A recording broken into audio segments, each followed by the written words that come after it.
Have you ever seen a stone that looks like it was cut by a machine? At Puma Punku, high in the Andes near Lake Titicaca, you'll find exactly that.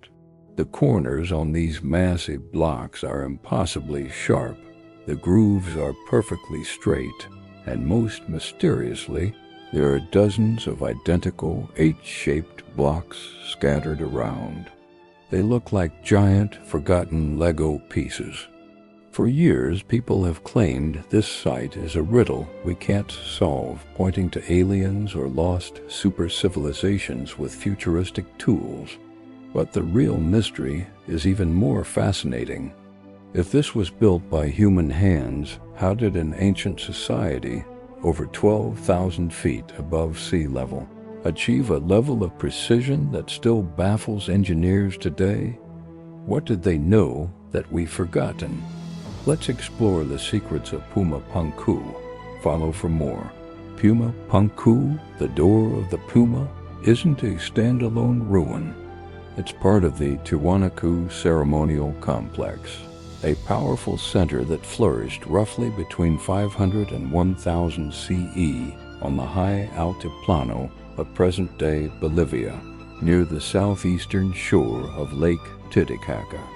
Today, the site feels like a shattered monument. Massive red sandstone slabs, gray andesite blocks, and the famous H-shaped stones lying toppled, half-buried, and scattered as if some giant hand swept the structure off the landscape. And that shattered look is exactly what fuels modern myths. People see ruins and assume collapse happened overnight catastrophe, invasion, or something beyond human. But archaeology points to a far more grounded and frankly more impressive story, a civilization of engineers, planners, and specialist masons who understood geometry, standardization, and modular construction long before modern concrete and cranes. So in this video, we're going to rebuild Puma Punku, not with fantasy, but with the real-world logic of Tiwanaku ingenuity. And by the end, you'll see why the truth is more extraordinary than the myth. Let's set the challenge the Tiwanaku builders faced, because it's brutal. First, the material. Andesite is volcanic stone, tough, dense, stubborn. It doesn't forgive sloppy cuts. Yet Puma Punku's andesite blocks include recessed channels, right-angled corners, and repeating profiles that look standardized across multiple stones. That repeatability is why the H-blocks are famous. They're not random boulders shaped into walls. They're modules. Second, scale and logistics. Some of the stone was transported from quarries near Lake Titicaca, roughly 10 kilometers away up a steep incline. That's not a conspiracy. It's an engineering problem. Third, purpose. Puma Punku wasn't just a building. It likely functioned as part of a sacred state-level ceremonial landscape architecture used to stage power, ritual, and movement through controlled spaces. Tiwanaku's importance as a spiritual and political center is central to why this place existed at all. So the problem becomes clear. How do you build a monumental, modular stone complex precise enough to interlock using human labor, stone tools, abrasives, and time? Picture the work site at Puma Punku during its peak. The air is thin, every movement costs more breath. Wind snaps across the plateau. Somewhere nearby, Lake Titicaca glitters like a sheet of hammered metal under the sun. Now imagine the sound, stone on stone. The deep thunk of hammerstones, the rasping hiss of sand and water, abrasives grinding grooves into andesite, slowly, patiently, repeat after repeat. This isn't a single artisan improvising, it's a system. Templates, measurement, and specialists producing parts that match. That's what modular construction does. Instead of carving every block uniquely, you standardize forms so pieces can be assembled faster, replaced, and aligned with consistent geometry. And at Puma Punku, the H-blocks hint at exactly that, a kind of stone kit meant to lock into a larger design. Even the name Gateway of the Puma suggests entrances and thresholds architecture designed not just to stand, but to direct people where they walk, where they gather, what they see first. In other words, this wasn't mystery building. This was state-level planning stone shaped into authority. Now comes the moment that changes how you see the entire site. The H-block isn't impressive because it's weird. It's impressive because it implies a blueprint. When you look at one H-block, you're seeing a single piece. But when you look at many scattered across the ground, you start to notice the repeating logic.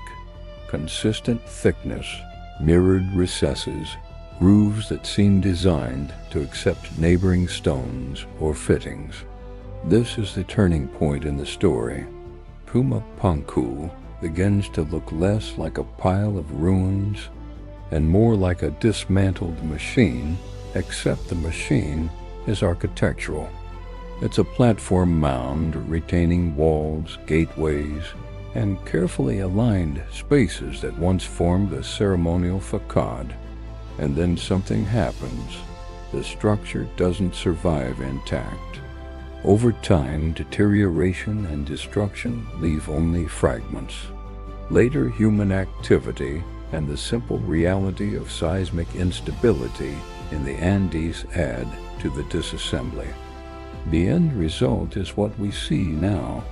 Stones separated from their original context, their purpose erased by time, leaving the most precise pieces exposed like clues without a crime scene.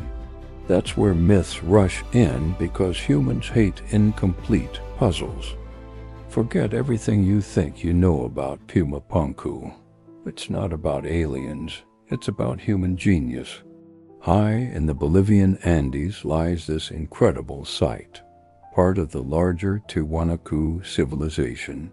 For centuries, people have been baffled by its massive stone blocks, some weighing over 100 tons, and their laser-like precision. How did an ancient culture, without modern tools, achieve this? The answer isn't extraterrestrial. It's about ingenuity. The Tiwanaku people were master stonemasons. They likely used a combination of techniques, quarrying stones from miles away, moving them with ropes, ramps, and sheer manpower. The intricate cuts? They probably used harder stones, sand, and water to patiently grind and polish the surfaces to perfection. These aren't just random blocks. They're interlocking pieces of a giant, sophisticated puzzle, forming temples and structures that have stood for over 1,000 years. Puma Punku is a testament to what humans can achieve with determination and skill. It's a story of a brilliant civilization that deserves our respect and admiration. Thanks for watching, and don't forget to subscribe for more journeys into our amazing past. Now I want to hear from you. If you could go back to Puma Punku at its peak, what would you most want to witness? The quarrying and transport, the stone cutting process, or the ceremonies that made this place sacred? Drop your answer in the comments, because your theories help shape what we investigate next. If you enjoyed this myth-busting deep dive, hit like it tells the algorithm you want more history that treats ancient people like the geniuses they were. And subscribe if you want the next episode, because we can follow this story even further. Tiwanaku's wider ceremonial city, the Gate of the Sun, and the question of how an entire high-altitude state rose and then faded, leaving monuments like Puma Punku behind.